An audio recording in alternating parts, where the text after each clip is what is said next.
Hello, everyone. Welcome to another episode of Super Subs Podcast.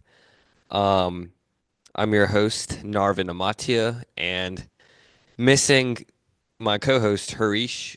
Uh, but we are planning on doing more recordings during the Christmas holidays, so he'll be back shortly. But just doing a Premier League roundup anyways, so I'll just give a quick recap of the games that happened over the weekend. Um,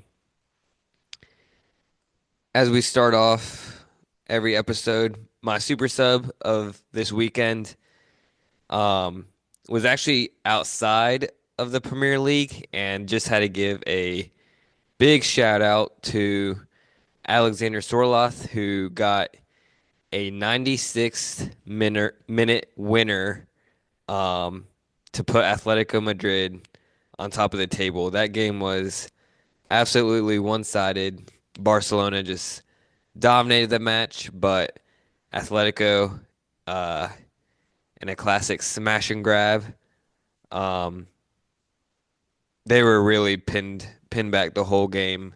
Not many chances at all, and ended up winning the game. So Barca should have put away the match, but you know that's the part of the game. If you just don't put away your chances, you're bound to get punished, and that's exactly what Atletico did. But moving on to the Premier League. The first game Saturday was a pretty big matchup. It was Villa versus City.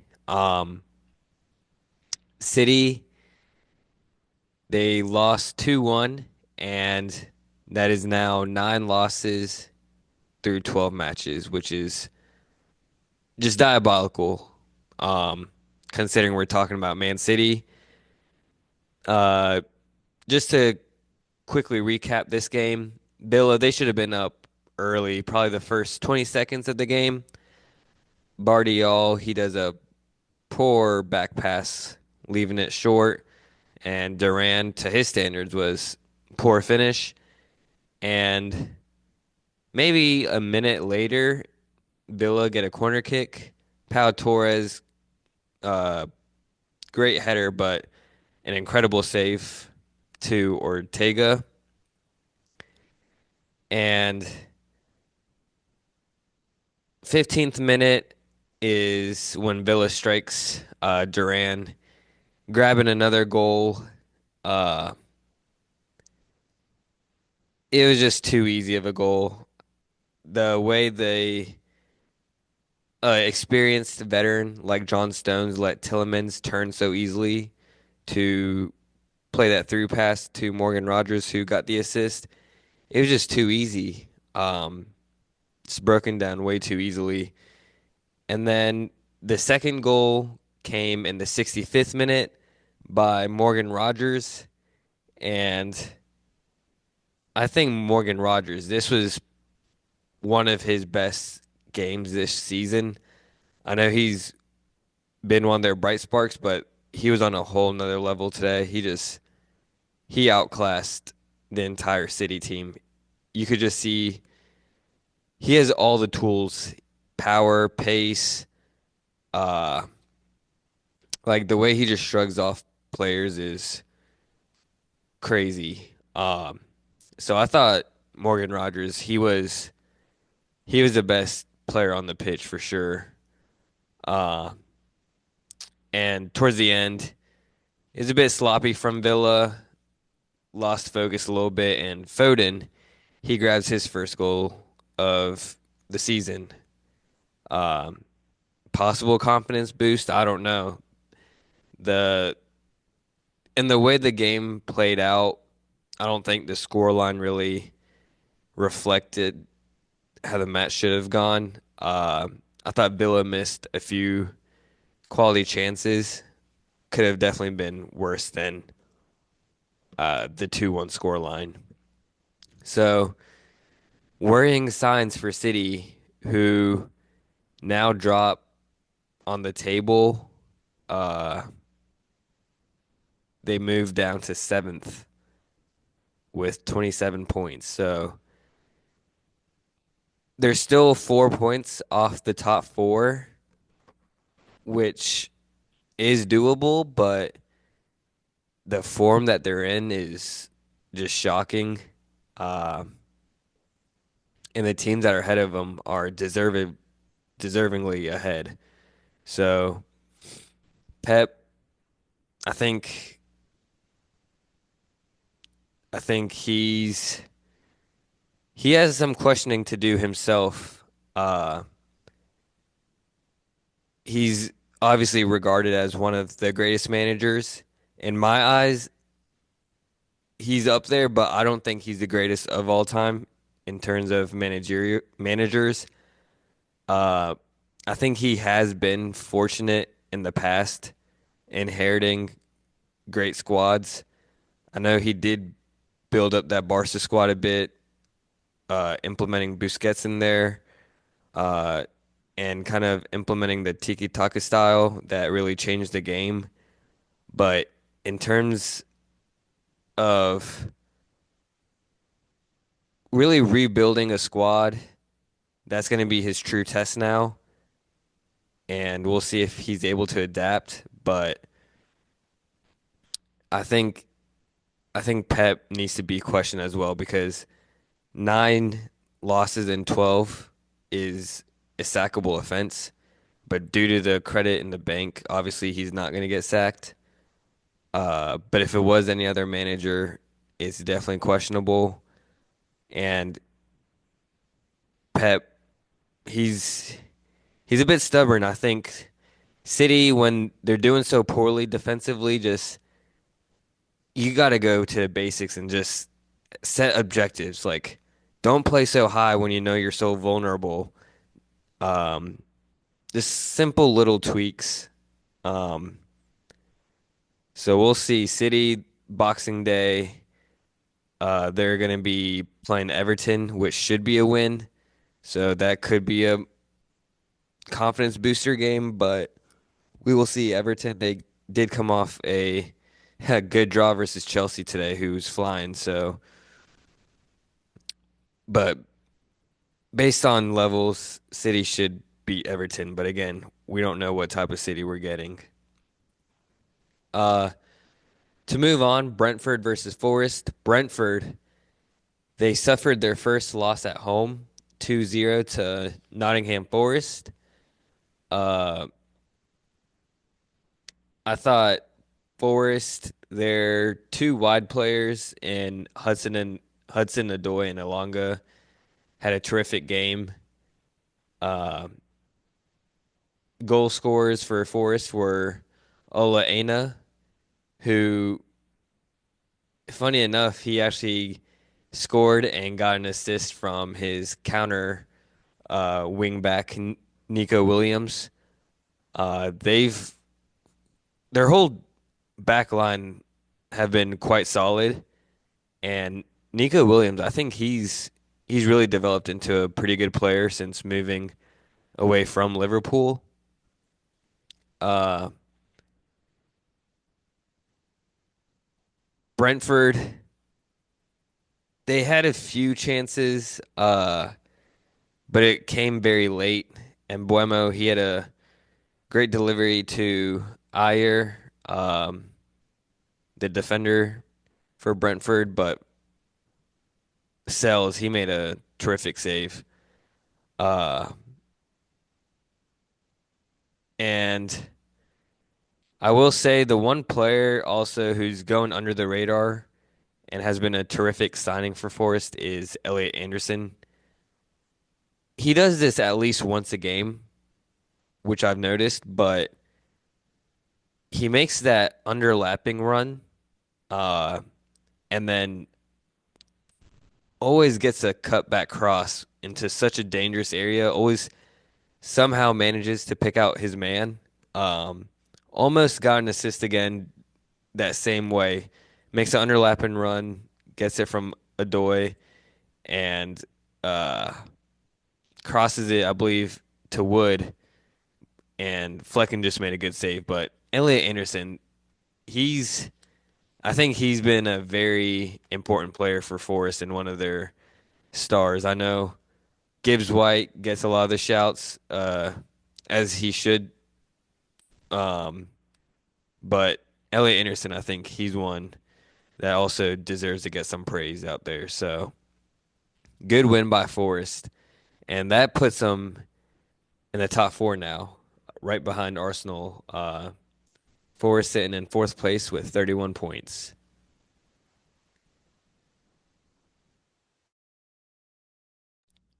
Now, if we go to the other 10 o'clock game, Ipswich home taking an absolute beating by Newcastle 4-0. Uh, I will say Newcastle, their first two goals were completely unstoppable.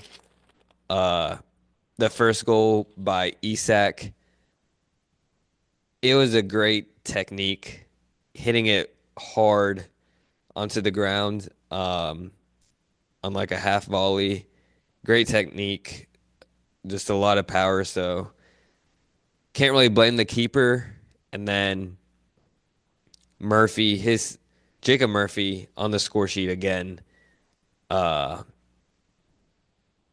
that goal was unstoppable as well. I mean, absolute rocket. It's it's crazy because I still believe Newcastle do need to upgrade on that position, uh, or just start Barnes and Gordon. But I mean, Murphy's really paying back Eddie Howe's trust, especially the last few games, the form he's been in. He will give you that work rate too. He goes both ways. Defending wise, he'll help you as well as attacking. He'll give you output, but I think there could be a slight upgrade to that position. But uh, Murphy made it 2-0, and then right before halftime, uh, Ipswich get another goal, and this time it was poor goalkeeping. Miric, he's a decent shot stopper, but when it comes to playing out with his feet, which the way McKenna sets his team up and has his tactics set up, he likes playing out the back, and Miric, he just doesn't have the facilities for that. Pretty much assisted Isak for the third goal. And then the fourth goal came in the second half, probably 10 minutes into the second half. Uh, it was a pretty easy finish for Isak, who ended up getting his hat trick, but that assist, that was worldy assist. And again, Jacob Murphy, I don't know how he pulled that out the bag. Back heel, back heel like on the air. Ipswich, their defenders didn't expect it. Uh, Came out of nowhere that back heel. So really beautiful assist. I think um, it might be behind Raul Jimenez's assist as assist of the season. It was ridiculous. But other players on Newcastle who I thought had a pretty good game were uh, Tonali. He filled in, um, got some playing time, and I thought he did did a really good job there partnering Gimmerish. And Joelinton, I think he was out due to injury, so Willock got to fill in, so it was nice seeing him get some playing time as well. Willock, he was one player ever since his move from Arsenal to Newcastle. Uh, he's been a pretty good creator for him, but he hasn't really gotten the playing time uh, that I think he's deserves. So surprising how limited his game time's been, but it was nice to see him getting the start again this game. So Ipswich, they're still having a tough time battling that relegation, sitting in 19th. And Newcastle, they move into the top 10, sitting in 8th with 26 points. Now, if we move on to the last 10 o'clock window on Saturday, it was West Ham versus Everton. And Sorry, West Ham versus Brighton, and this game ended 1-1.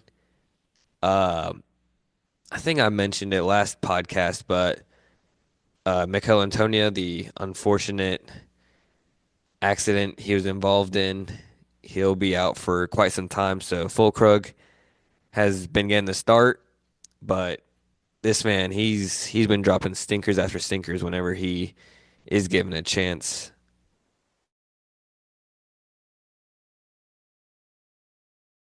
Uh, he had a pretty poor game, and Bowen actually eventually moved out to play that striker role. So that kind of just shows you the form that Fulkrug's in. Um, a little bit of a flop of a transfer, in quite honesty, but this game, I thought Estupian, Estupian. Why am I having a tough time saying his name? Purvis. He was having a tough time against Bowen. I thought, especially that first half, Bowen was really cooking them, and he almost got an early goal. It was a good save by Van Bergen, Verbruggen. Um, but then Brighton do grab a goal. It was I think to Fabianski's standards, poor goalkeeping. Is a bit of a weak punch, and so Matchweek, he grabs his first goal of the year.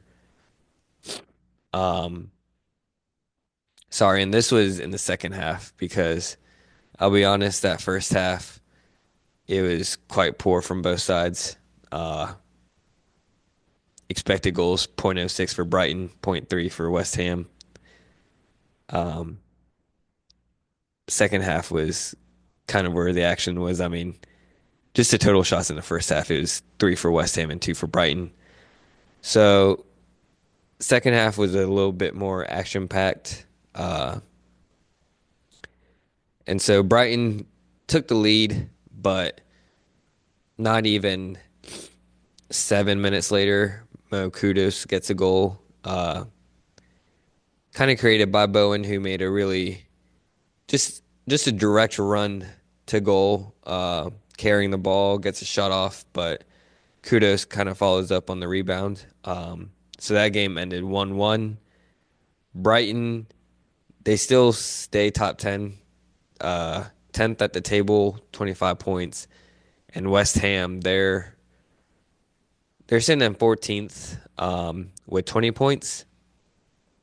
I thought this was coming into this game, I thought Brighton would have won this game comfortably.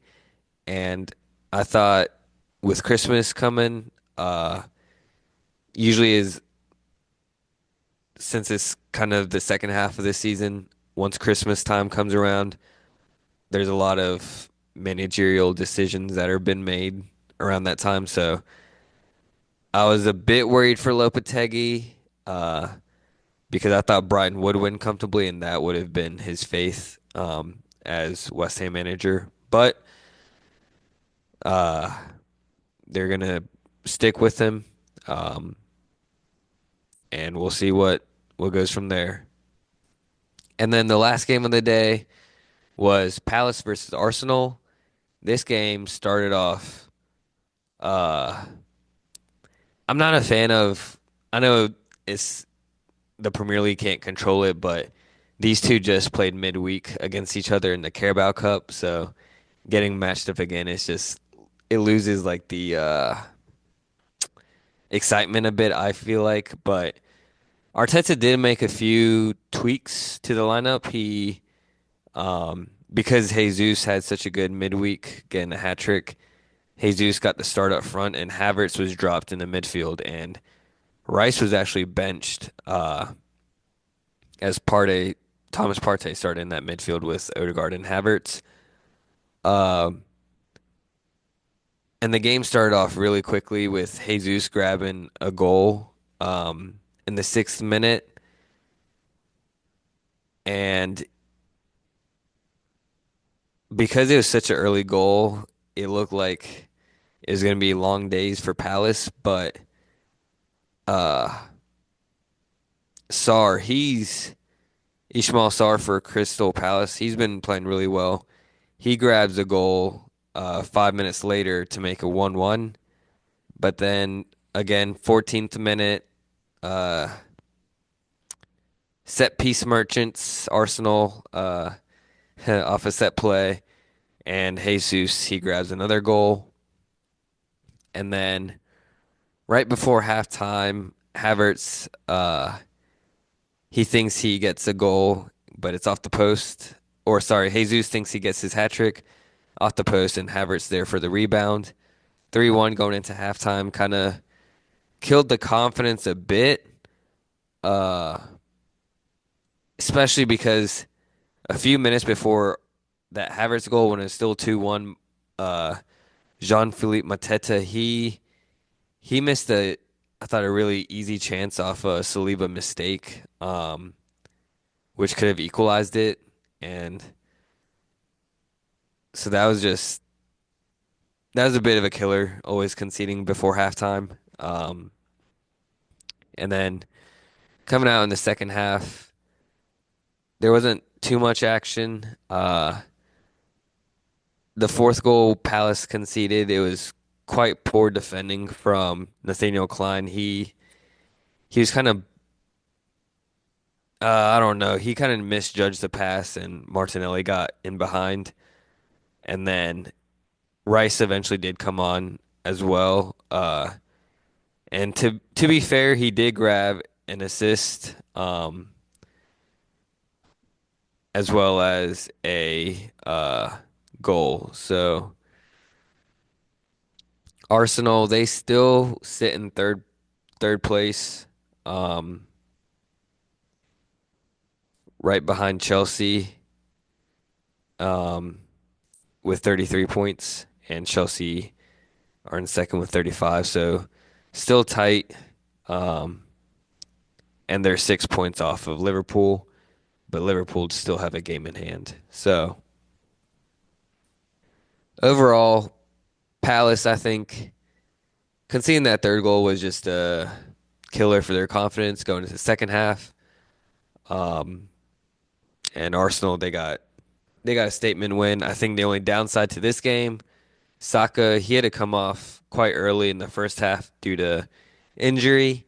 And I don't know if it's confirmed yet what the injury was, but I just saw headlines that Arteta said he's worried that it seems like it's serious. So if that's the case, um, that might be bad news just because we've seen how reliant they are on Odegaard and Saka. So could be a big loss for Arsenal.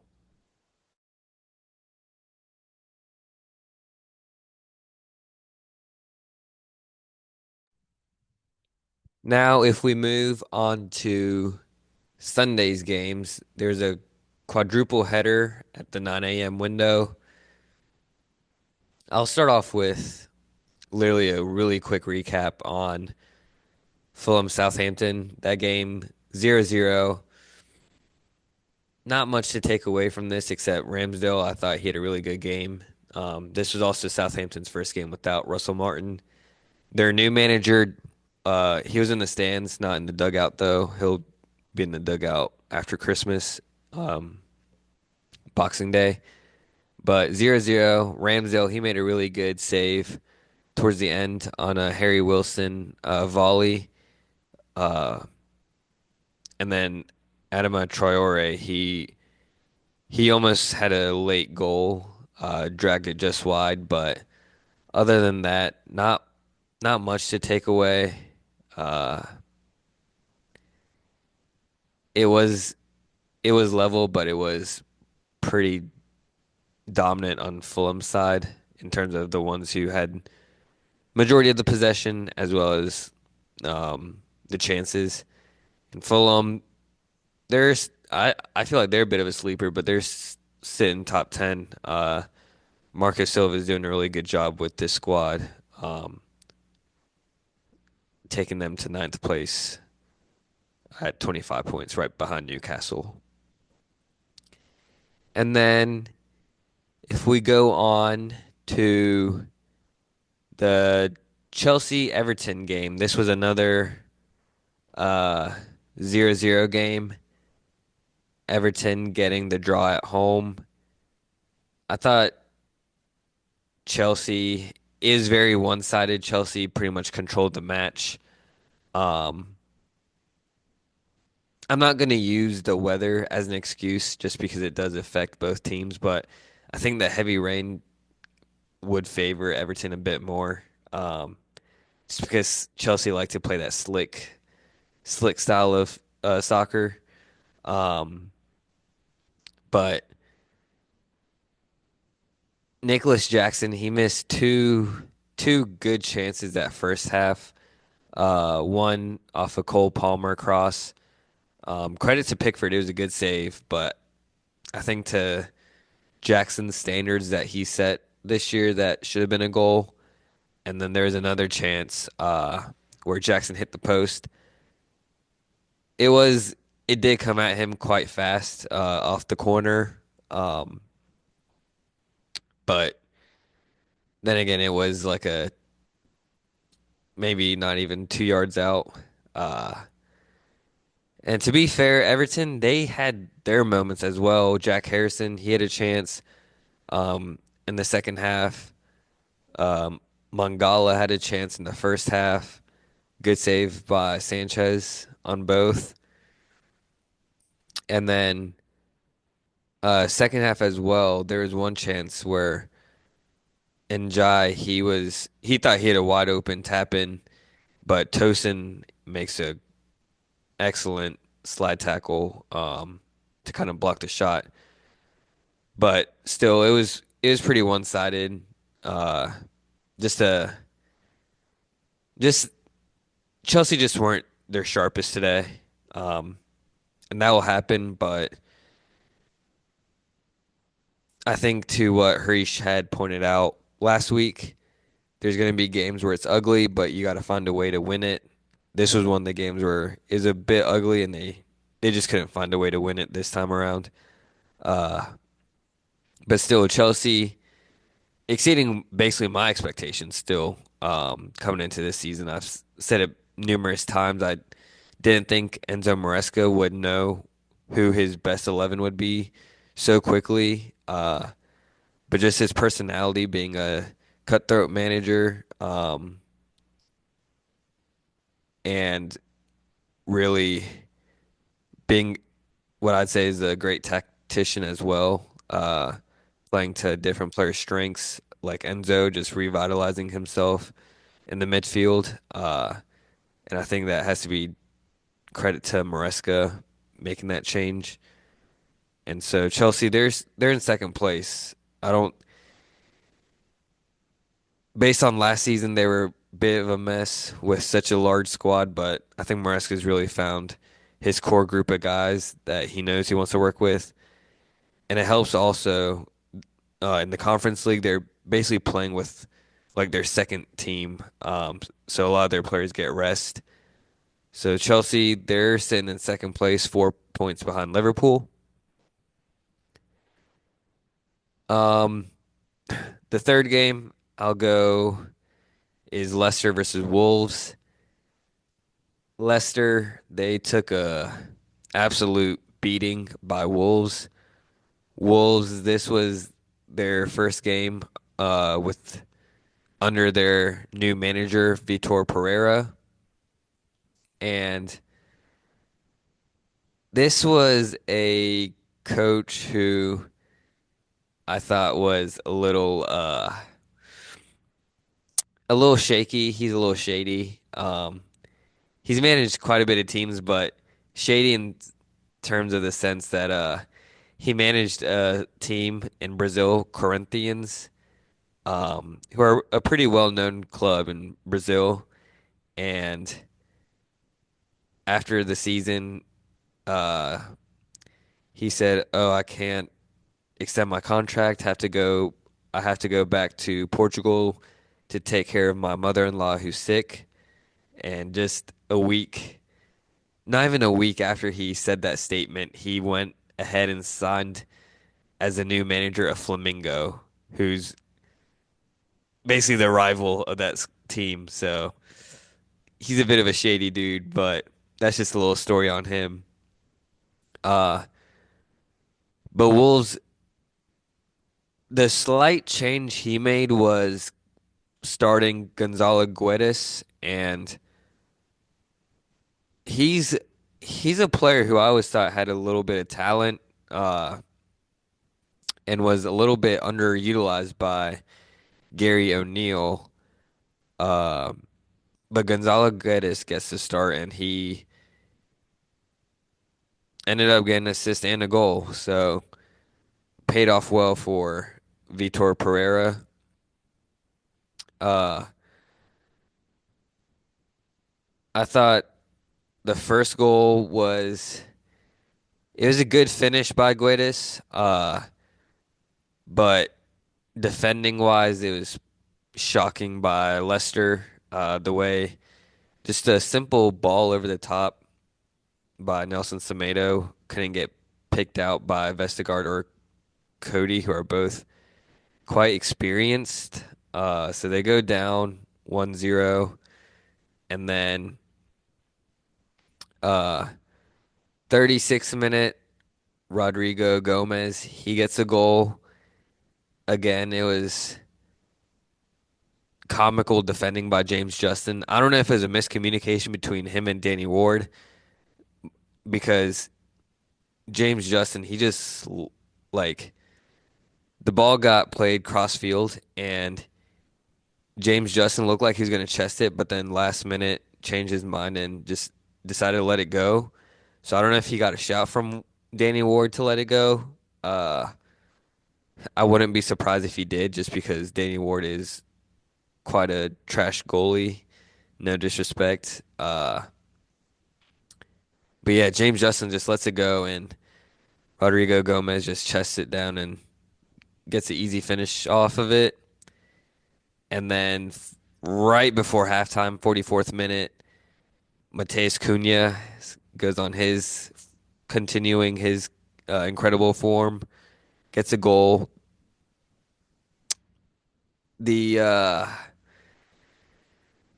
will say this, Danny Ward should have been saved. I It was such a tight angle. Um, the only spot he had was that far post, and I don't know any other keeper. I think it would have been saved. So it was a bit of a loss losing their number one keeper through injury, but that goal definitely should have been prevented. So it's a big win for Wolves. Leicester didn't have too many chances through the game. Uh, their only bright spark was Vardy, who had maybe one or two shots on goal, but nothing really threatening. Leicester, they're hovering kind of right above relegation at 17th, 14 points. And then Wolves, that was a really big win for them because now they're at 18th with 12 points. So that relegation, it will come down to the last few weeks for sure. I think Wolves, they're more than capable of escaping the relegation. Um, so it was a good debut for Vitor Pereira and a bit of a shocking game. Uh, or not shock. Yeah, shocking and worrying game for Ruud van Nistelrooy. Um, because now that's back-to-back losses for him. And back-to-back big losses.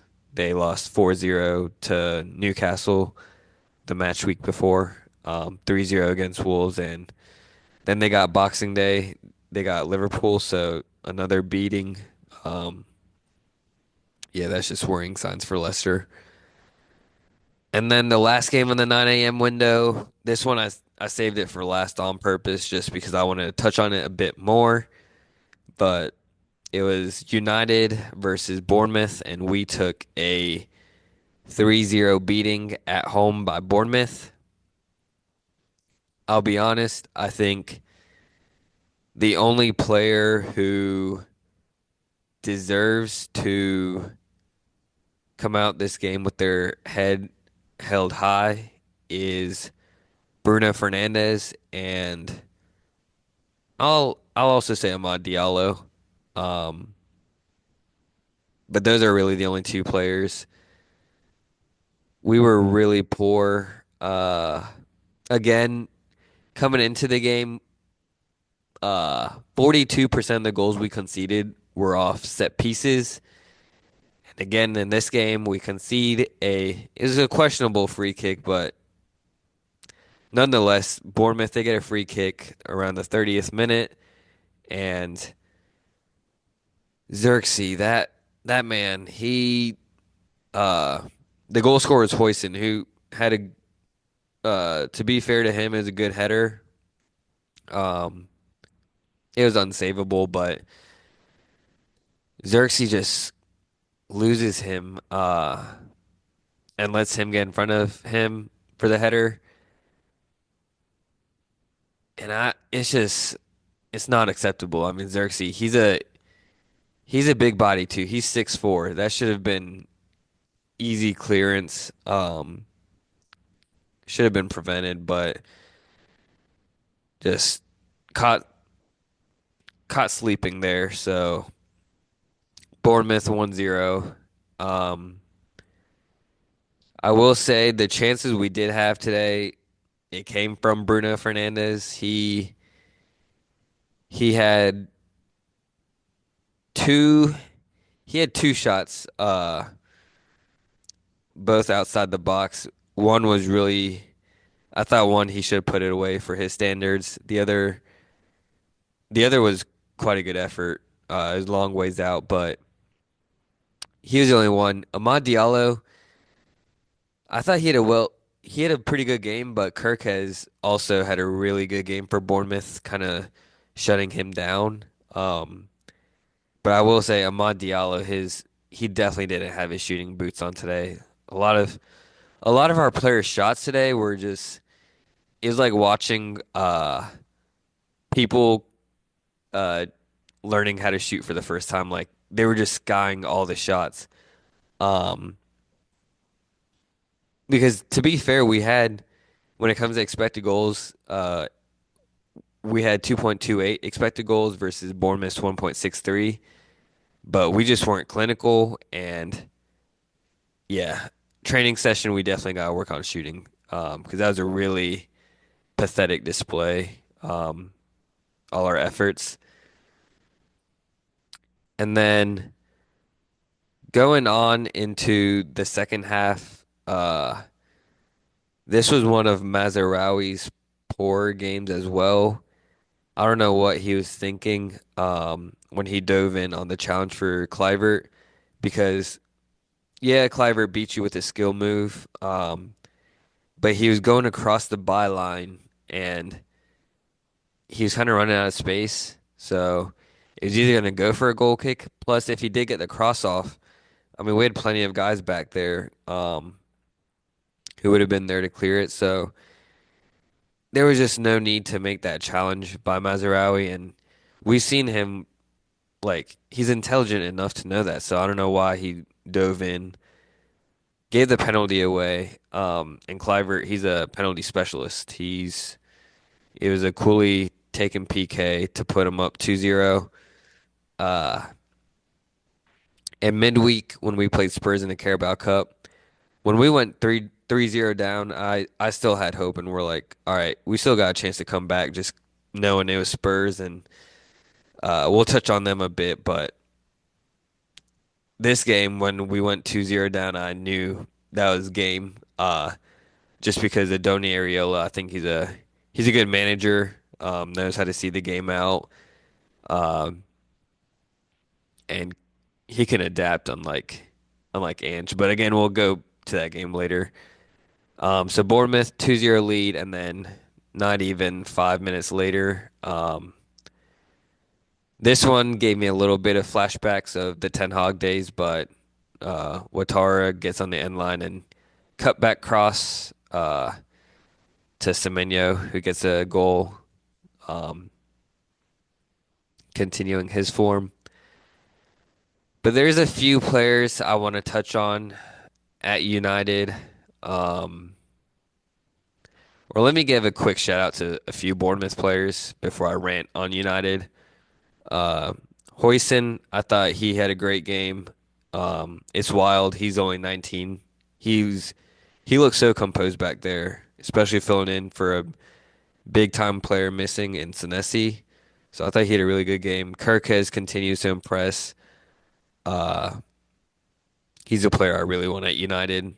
Um, Tyler Adams, he's fellow American. He's done pretty well coming back from injury.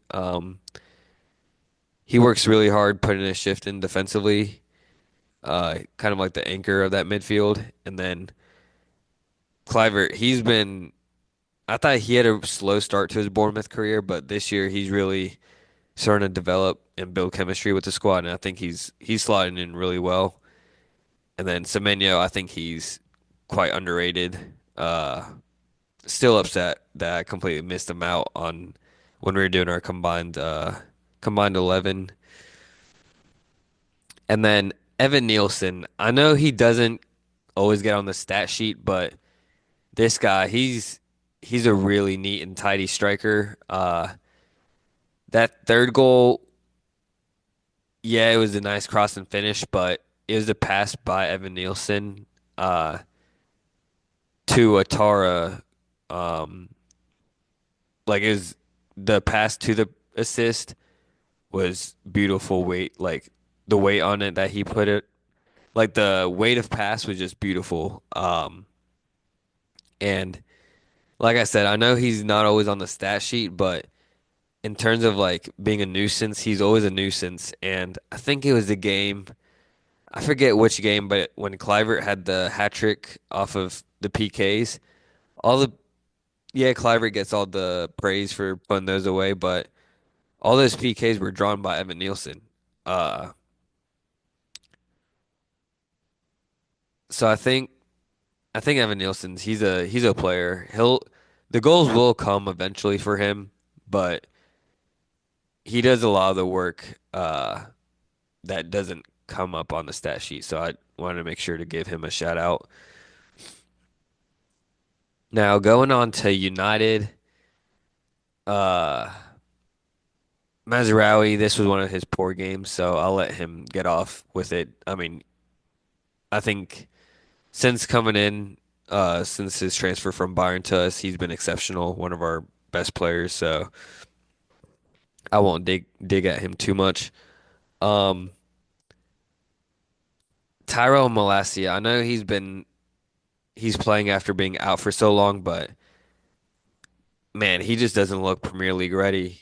Um, I don't know what's happened, but one thing which really caught my eye before was his pace. Especially I think it was when he was matched up versus I think it was versus Salah like uh 2 years ago on his debut under Ten Hag.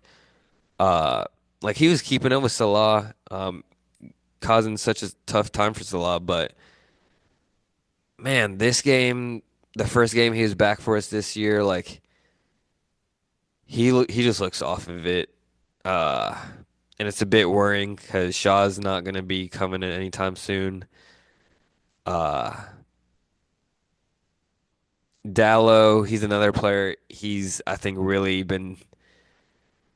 he's been disappointing a bit, especially because of the standards he set last season, being so consistent for us. I know Malacia, he went out at half, but Dallo had to come out and play that left wing back, but Dallo just looks so uncomfortable playing on the left hand side. He always likes to cut it on his right, um, which is odd because I know at Sporting their right wing back was left footed. So I don't know if Amarin could have made it like I don't know. I don't know if Dallo can develop into a left wing back, but I don't like him in that position. So he's been a little disappointing this year. And then Joshua Xerxes, I know he has all the technical capabilities, but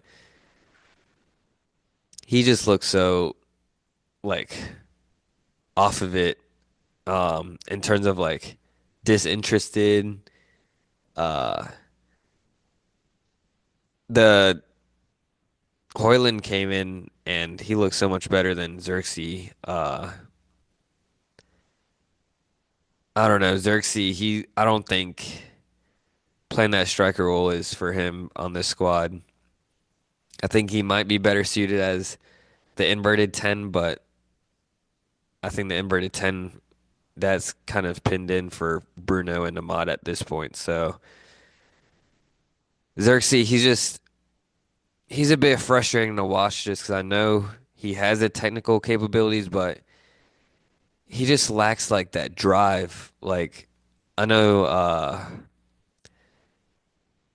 I know Lee S mentions it in one of the he's one of the members on the SDS podcast, which I enjoy listening to, and it's funny because he always says Xerxes always looks like he just woke up a few minutes ago before coming on, and that's exactly how I view Xerxes. Like if to sum him up in one word is like it looks like he literally just like looks like he woke up. Um, so it's gonna be a long season. I know that Amarin mentioned that a storm will be coming, and this was definitely we definitely got hit with a storm here. It's it's just frustrating that we can't see a consistent uh like back to back good performances coming off such a high versus that City win. Uh just to see the drop off a bit was a bit disappointing. Um I will say uh I kind of liked I like Diallo a lot more on the inverted 10, but I did like how Diallo when he was playing the wingback role because Diallo was very attack minded where Dallo and Malacia today they're natural defenders. So going forward they're still defensive minded a bit. So I don't know if I thought Anthony he was one guy that I said could revive his career at United, especially at a wingback role. So I was surprised he didn't come on there, especially with us already being down. Like, just give it a shot because the few times he did play the wingback role, I mean, he was creating, and posing a bit more of a threat. So I think Amrin, he could be experimenting with Anthony at a wingback role, but we took a 3-0 loss to Bournemouth, sitting in 13th place with 22 points.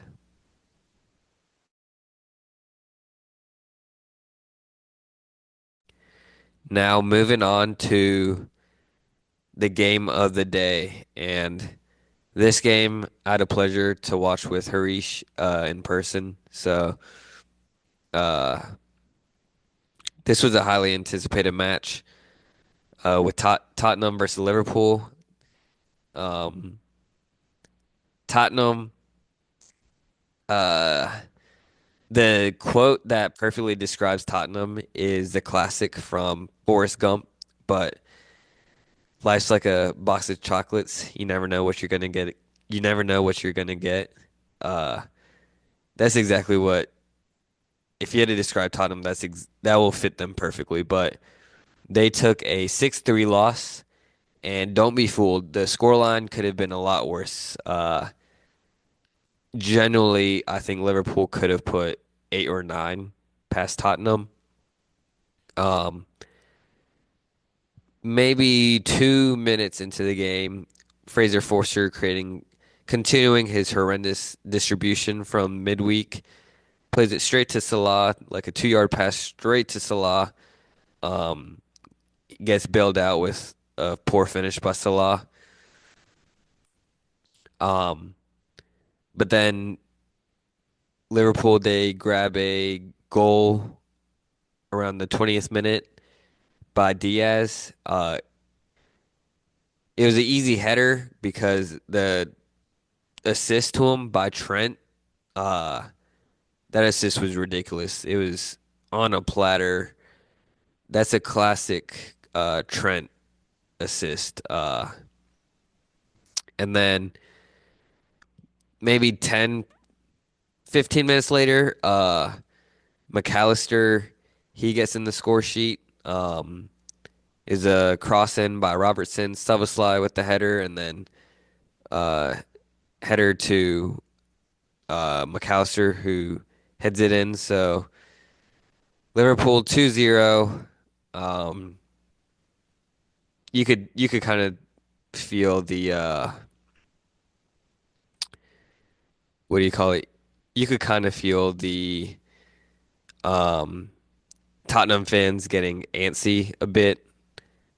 But then Madison, he gets a goal in the 41st minute and is a very uncharacteristic play by McAllister, who kind of slips, loses the ball. He thought he got fouled, but it wasn't a foul. And Madison, good finish. So I thought that was going to be a momentum swing, getting a goal right before half. But then, literally right before half, Liverpool get a third goal, Szoboszlai, and it was a it was Liverpool were pinned back a bit, and Trent he kind of plays like a long, hopeful ball just to clear it out. Soboslai heads it on to Salah, and Salah, to be fair, great reverse pass to Soboslai for the assist. Then it's 3-1, and similar to the Arsenal Palace game, I think that was kind of a dagger, conceding right before half. Uh, and coming into the second half, Liverpool they get an early goal. Salah he gets a tap in. Um, Again, Tottenham they're picked apart pretty easily. So Salah makes it uh 4-1, and then uh Soboslai he gets a one-on-one chance, puts it over. Could have been 5-1. And then Salah does make it 5-1 in the 61st minute. Again, it was just far too easy. It looked almost like a training session for Liverpool. Just Diaz to Gapco slides it across to Salah, who gets his second goal. Um, but then Liverpool they get a goal in the 72nd minute. Fair play by Solanke. It was a nice interchange between him and Kulusevski.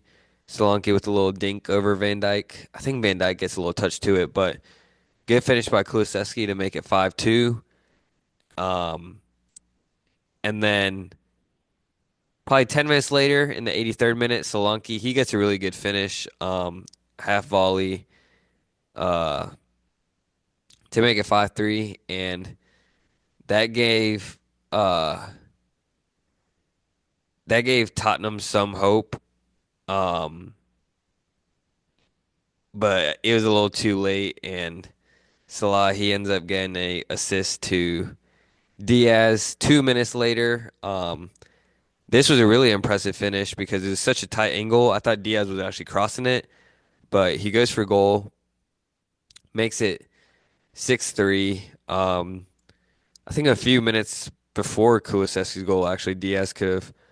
He had an opportunity where he put it over. He had a one-on-one, try to chip Forster, but it went over. Could have. So Liverpool just had numerous opportunities. It like I said, it could have easily been. I'm not even trying to be dramatic or like exaggerate anything, but it could have easily been eight eight goals by Liverpool. Um, and I think the scoreline makes it look better than it actually is, and saves Ange because Harish and I were talking, and I was saying when it was 5-1, I was like, this could get really bad, and if it goes to 7-8-1, like there could be talks over Ange's job security, uh, because that type of loss is the fans will turn on you, but it does go 6-3 Liverpool, and just a few things I want to touch on um, from this game was how impressive Salah is and how crucial he is to Liverpool. Uh, I know it's not just him. Like their whole squad's great, but there were a few. There's a few things that Salah, uh, records wise, that I want to mention just to show how insane he's been for Liverpool. So first of all, his 2 goals puts him ahead of Erling Haaland in the Golden Boot race. So that's Salah's 15th goal of the season. Um, and if Salah gets the top scorer or the Golden Boot this year, then he'll equal Thierry Henry's record of 4 Golden Boot awards. Um, he went on to be Liverpool's fourth all-time leading goal scorer with 229 goals and 373 appearances. And he definitely could go up to at least like the second place because third place is Gordon Hodgson with 241 goals and 377 appearances. Roger Hunt in second with 285 goals and 492 appearances. And first is the legendary Ian Rush with 346 goals and 660 appearances. Uh, and then he also got his 10th and 11th assist of the season, so one above Bukayo Saka uh, for most assists of the season, which is absolutely diabolical. Uh, Being the Golden Boot race winner and the assist leader, and not to take anything away from Saka, but a lot of Saka's assists do come from corners as well. Or not a lot, but I mean, a couple of them do. Whereas Salah's is pretty much all open play. Um, but Salah's he also goes into the top 10 for most assists in Premier League history, tied with Beckham. So he's at 80 uh, Premier League assists behind James Milner with 89, behind uh, another Liverpool legends, Steven Gerrard with 92, David Silva 93, Dennis Bergkamp 94, Frank Lampard 102, Waza with 103, Cesc 111, KDB 114, and Ryan Gibbs 162. So incredible company. Um, and then he is also closing in on uh Thierry Henry's record for most goals in Premier League history. So Salah, he's ninth right now for most goals in Premier League history with 172. Thierry Henry with 175. Lampard 177. Aguero 184. Uh, One of the most underrated strikers, I think, Andy Cole with 187. Waza with 208. Harry Kane 213, and Alan Shearer with 260. So those are just incredible off the chart numbers. I think he's definitely one of the best, if not the best, winger of all time in the Premier League. And just shows he just epitomizes the importance to the team, and really deserved that contract. I don't know why Liverpool held out so long, but um, he definitely look. It's scary because he's almost at the age where a lot of people move on to easier leagues. But Salah looks like he's in the shape of his life, the form of his life right now. So it's really scary because a lot of people thought he's already hit his peak and would kind of slow down, but he's only getting better and better. So Liverpool, they are still sitting in first place with the game in hand. Um, First place with the game in hand above Chelsea, uh, with 39 points. And so now if we move on, just to give a quick update on the matches that will happen in Boxing Day, which is basically the day after Christmas. Um, it'll be City versus Everton, the first game, 7:30.